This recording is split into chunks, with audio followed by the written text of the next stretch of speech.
You're listening to Skeptoid. I'm Brian Dunning from Skeptoid.com. Listener feedback, Ancient Mysteries. Today we're going to answer listener feedback pertaining to Skeptoid episodes about ancient mysteries, weird structures, strange artifacts, objects from the ancient world that seem to defy conventional explanation. But to the dedicated researcher, it turns out that a science-based explanation does often already exist. The basic feedback I get on episodes about ancient mysteries can be paraphrased as, "It seems hard to believe that humans did this, therefore they had help from aliens." This is often frustrating, as that's the basic premise my episode was attempting to refute in the first place. It's like it fell on deaf ears. For some reason which I don't fully understand, many listeners go straight to aliens whenever they come across a historical work about which they don't happen to personally know every detail. Pyramid? Aliens. Well-crafted masonry? Aliens. Even if we were to assume that humans were not capable of skilled stonework, why go straight to interstellar aliens? Seriously, why not ghosts from right here on Earth? Atlanteans? The Inner Earth people? How about time travelers? That's every bit as plausible as interstellar aliens. A perfect example of such an ancient construction was my episode on Pumapunku, a carved stone structure at Tiwanaku in the Andes Mountains, which reached its cultural peak around 1500 years ago.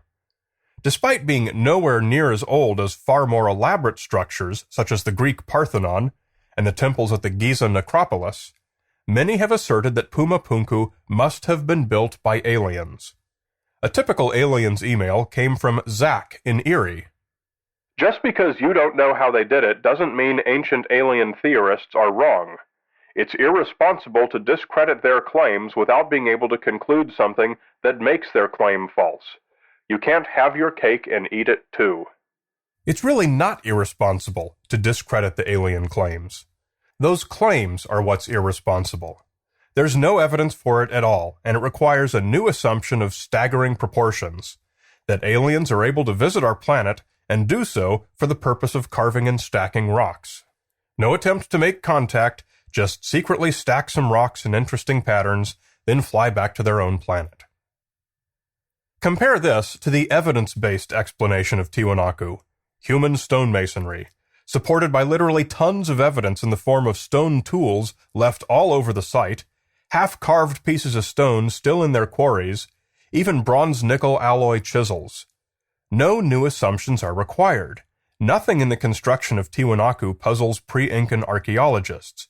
I argue that it is, instead, irresponsible to dismiss known evidence in favor of a non-evidence-based special pleading of aliens.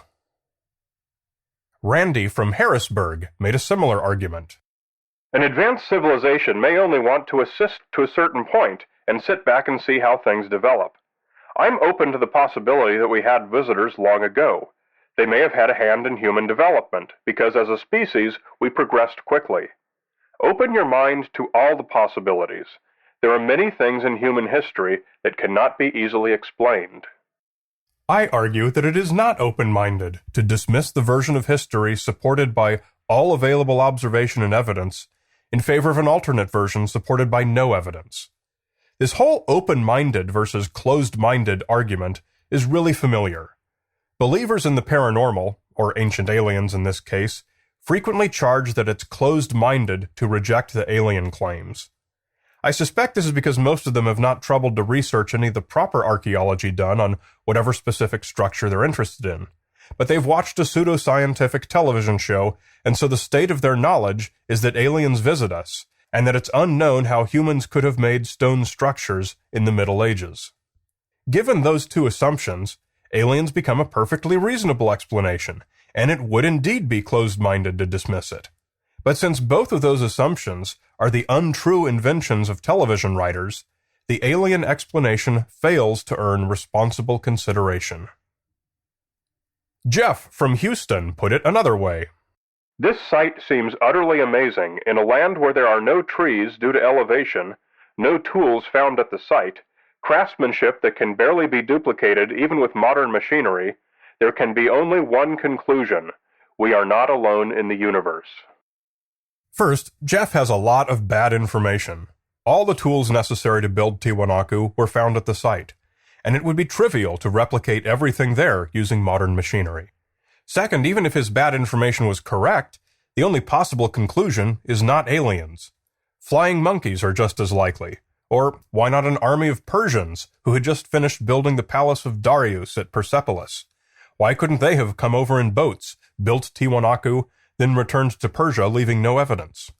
Are we truly forced to consider aliens to be the only possibility? I think not.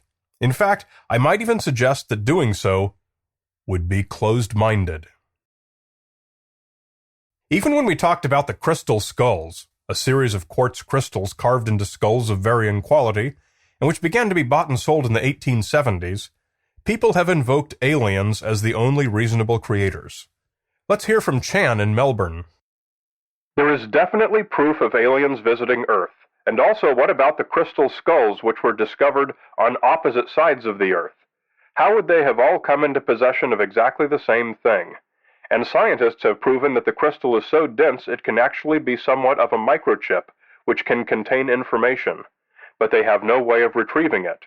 Also, it's so dense that scientists have also said that it needs to be in a non-gravitational zone in order to be made.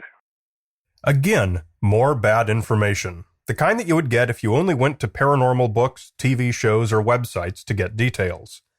The skulls are of unremarkable Brazilian quartz, which has no unusual properties. It was neither formed in zero gravity, nor have any reputable scientists asserted that it is a microchip.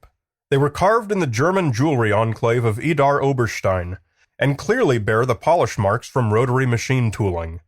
The date of carving was unambiguously determined through particle accelerator testing of traces of water occluded within the cutting marks. 14 such skulls were purchased and sold throughout the United States and Europe by dealer Eugene Bobon, and the famous one that probably inspired Chan's opposite sides of the Earth statement is the Mitchell Hedges skull, whose South American jungle discovery has been conclusively proven as a hoax for pulp adventure writing. The lesson for Chan is that before you search for unearthly explanations, you should first check for earthly ones. The Baigong pipes are a collection of petrified prehistoric wood and bamboo found along the shores of a lake in Tibet. Some people, presumably mostly those who have read sensationalized descriptions online and have not visited in person, believe that they are ancient metal plumbing, and are thus proof that aliens once built an advanced civilization there. Arthur from Huatulco wrote the following. I advise those interested to actually get a look at the photos of this phenomena, which, rather disingenuously, are not included here. Occam's razor, if it looks like an iron pipe, has a metallic composition like an iron pipe, is laid out straight like an iron pipe, etc., etc.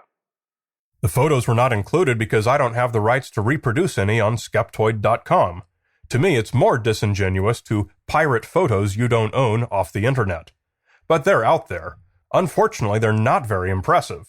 None of the Baigong pipe specimens look anything like a pipe, so I probably wouldn't employ Occam's razor to claim that that's what they probably are.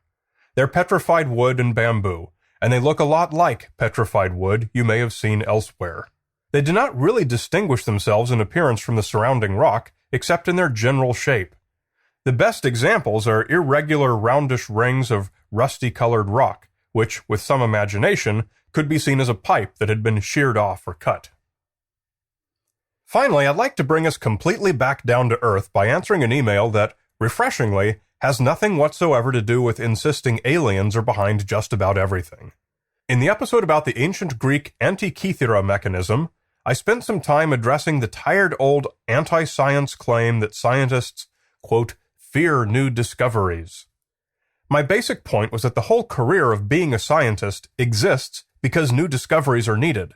Nobody hires a scientist in the hopes of learning nothing. Max from Boston disagreed with my assertion that if you want grant money, be a maverick, have something new and exciting, and I suggested looking through the National Science Foundation's list of recent funding awards as evidence. Max said, Scientists cover up findings that challenge their theory by simply not publishing them. Look up publication bias and the file drawer effect. It's a safe bet that most scientists are not mavericks. Look up cargo cult science or listen to an interview with James Watson. It would help to highlight some NSF grants for research that challenges our worldview. I don't see cold fusion or parapsychology there. I see promoting diversity in mathematics and the sciences, and the changing seasonality of tundra nutrient cycling. I think what happened here is that Max misunderstood what I meant by being a maverick, so it perhaps wasn't the best word choice. I didn't mean that scientists should go out into crankery realms and try to prove psychic power or perpetual motion. What I should have said is that scientists target gaps in our knowledge, places where it's useful to improve existing theory. That is new and exciting to the scientific mind, even if it's not levitation or telekinesis. Max brought up a couple of other points. Let's say that you're a fruit fly geneticist and you're trying to make one glow in the dark. Your procedure X fails to produce that result, but procedure Y does. Now, from a knowledge-based standpoint, the results of both procedures are equally important.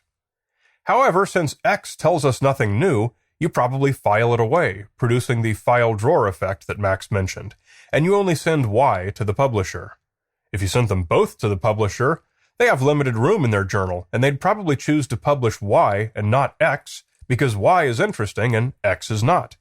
This is publication bias.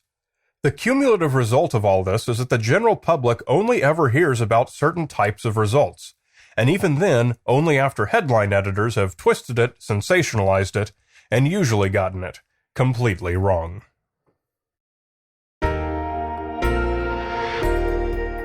Skeptoid is made possible only because almost enough of you have become members by supporting it financially. The recurring monthly micropayments make it really easy for you to make it possible for the show to continue. Come to Skeptoid.com and click on Support Skeptoid, and see the cool free gift you'll receive for joining. You're listening to Skeptoid. I'm Brian Dunning from Skeptoid.com.